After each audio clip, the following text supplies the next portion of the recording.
So I'm going to talk to you about using the quadratic formula as a method of solving a quadratic equation. And remember, when you're solving a quadratic equation, you are finding out where the parabola crosses the x-axis, if it crosses the x-axis.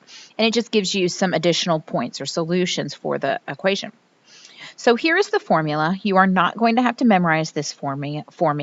And so you just need to learn how to plug it in. So this first example I'm going to use here, and you can see I've got the formula down here in the bottom left-hand corner, is x squared plus 3x minus 4.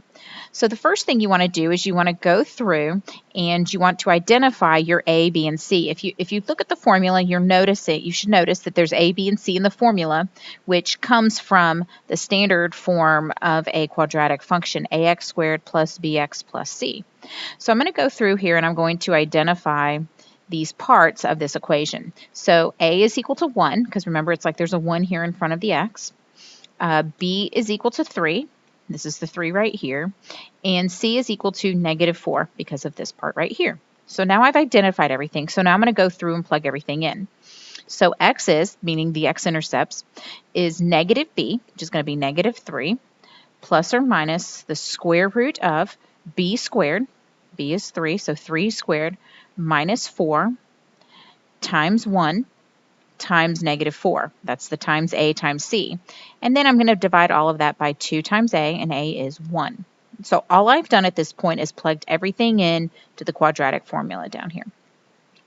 Now I'm going to go through the process of simplifying it. And this is where it's easy to make careless mistakes if you're not very careful, but you've got to make sure you follow the order of operations. So I've got negative 3 plus or minus the square root of 3 squared, which is 9, minus, and then I've got 4 times 1, which is positive 4. Positive 4 times negative 4 is negative 16. And all of this is divided by 2 times 1, which is 2. Well, this is going to simplify even more. Oops. 2. 9 minus negative 16 is 25. And all of this is divided by 2. So x is equal to negative 3 plus or minus 5 divided by 2. Well, this means that we're going to have two solutions here because we've got this plus or minus. So we are going to have negative 3 plus 5 divided by 2. Negative 3 plus 5 is positive 2. 2 divided by 2 is 1. Or we can have negative 3 minus 5 divided by 2. Negative 3 minus 5 is negative 8. Negative 8 divided by 2 is negative 4. So this means where x is equal to 1 and where x is equal to negative 4, this parabola is going to cross the x-axis. So therefore, these are solutions at 1 and negative 4. All right, so let's do another example. And here we have x squared minus 2x minus 3. So again, I'm going to identify my a, b, and c. A is equal to 1 because of the 1 right here. B is equal to negative 2 because of this negative 2 right here. And C is equal to negative 3 because of this negative 3 here. So when I go through and I plug everything in, I'm going to have x is equal to negative b. Well, b is negative 2, so it's negative of negative 2, plus or minus the square root of b squared. Well, b is negative 2, so it's going to be negative 2 squared minus 4 times a, which is 1, and times c, which is negative 3. And all of this is divided by 2a, so 2 times 1. So I'm going to go through the process of simplifying it. Negative negative 2 is positive 2, plus or minus.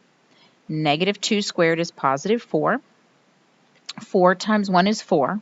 And 4 times negative 3 is negative 12. So this is going to be minus negative 12 over 2 times 1, which is 2. And then I'm going to simplify it some more. So I have 2 plus or minus the square root of 4 minus negative 12 means 4 plus 12, which is 16, divided by 2.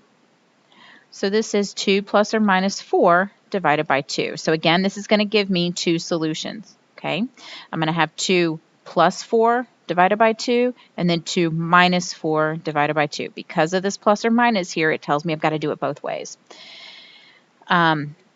2 plus 4 is 6. 6 divided by 2 is 3. So that's a solution.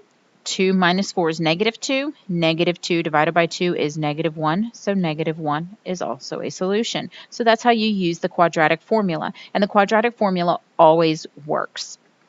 Factoring doesn't always work all the time. It's a good one, but it doesn't work all the time. This one will always work.